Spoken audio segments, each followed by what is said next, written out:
ফ্যাসিবাদী বাকশালী সংবিধানের বিরুদ্ধে দাঁড়াইয়া নতুন সংবিধানের জন্য আপনারা রাস্তায় নামেন।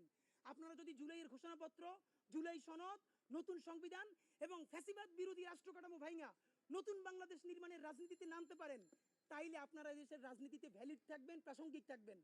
যদি না করতে পারেন, তাইলে মুসলিম লীগ আর আওয়ামী লীগের পরিণতি হবে। মুসলিম লীগকে কেউ মারে নাই, রাজনীতির ভুলের কারণে নাই হয়ে গেছে। আর যেই দেশের নেতৃত্বে এই দেশ স্বাধীনতা হয়েছে মাত্র 54 বছর আগে, সেই দল সব কিছু নিয়ে পালাইছে। সুতরাং আপনারা তো তার অনেক পরের দল। যদি পারেন নয়া রাজনীতি শুরু করেন, ওইসব রাজনীতি বন্ধ করে। আর নইলে পরিণতি কি হবে এটা ভালোবেসে বললাম।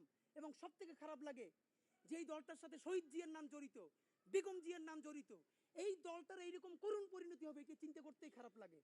আমাদের ধারণা এইরকম যদি বিএনপি এখনো তাদেরকে না শুধরায়, বেগম জিয়ার মৃত্যুর সাথে সাথে বাংলাদেশের রাজনীতি থেকে বিএনপি বিদায় ঘটে যাবে। এখনো বিএনপি যেটুকু না সেটা বিএনপির বেগম জিয়ার নামে। বেগম জিয়ার মৃত্যুর সাথে সাথে বাংলাদেশ থেকে কিন্তু বিএনপি নাই হয়ে যাবে। কিন্তু সেইটা আমাদের জন্য খুব আনন্দের সংবাদ না, কারণ ভারতীয় আধিপত্যবাদ বিরোধী লড়াইয়ে শহীদ জিয়ার বেগম জিয়ার বিএনপিও আমাদেরকে লাগবে।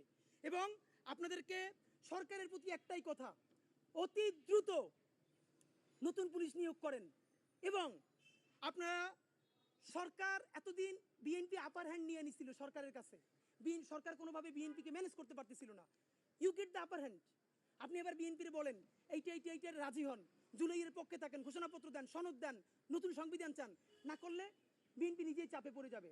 সুতরাং বাংলাদেশের জনগণের প্রতি সর্বশেষ অনুরোধ, এইটা সকল বাংলাদেশের জনগণের প্রতি, এই জুলাই, এই বাংলাদেশের স্বাধীনতার সার্বভৌমত্ব আমরা কোনো একক রাজনৈতিক দলের কাছে ছেড়ে দেই নাই।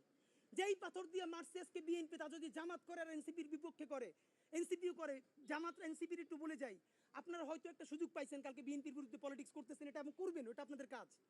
কিন্তু মনে রাখেন, এই কাজ আপনারা করলে মনে রাখেন যে আপনাদেরকে কেউ চুমু দিবে। যে করবেন তারই কিন্তু ভয়াবহ অবস্থা হবে।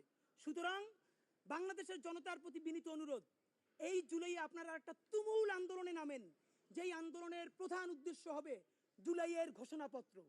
জুলাইয়ের ঘোষণাপত্র সংবিধানের তফসিলি দিলে হবে না, এটা সংবিধানের প্রস্তাবনায় রাখতে হবে। এইটা প্রস্তাবনায় রাখলেই কেবল নতুন বাংলাদেশের সূচনা যে হয়েছে এইটা আনুষ্ঠানিকভাবে শুরু হবে। নাম্বার 2, নতুন রাষ্ট্র বিনির্মাণ কিসের আলোকে হবে? জুলাই সনদ ঘোষণা করতে হবে। নাম্বার 3, ফ্যাসিবাদী বাকশালী সংবিধানকে বিলুপ্ত করে নতুন সংসদে নতুন সংবিধান তৈরি করতে হবে।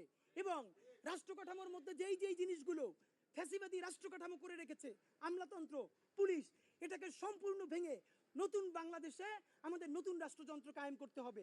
এই জন্য যে কোনো দলে হোক, ব্যানারে হোক, সেটা যে কোনো নামে হোক, সারা বাংলাদেশের জুলাই যোদ্ধারা, ইনসাফের বাংলাদেশের মানুষেরা আপনারা একতাবদ্ধ হন। এই জুলাইকে, এই দেশের স্বাধীনতা সার্বভৌমত্বকে কোনো একক দলের কাছে, না বিএনপি, না জামাত, না এনসিপি, আমরা কারো কাছে বরকা দেই নাই। এই দেশের মালিক বাংলাদেশের জনগণ, এই স্বাধীনতা সার্বভৌমত্ব আমরা টিকিয়ে রাখবো। বাংলাদেশ জিন্দাবাদ, ইনকিলাব জিন্দাবাদ।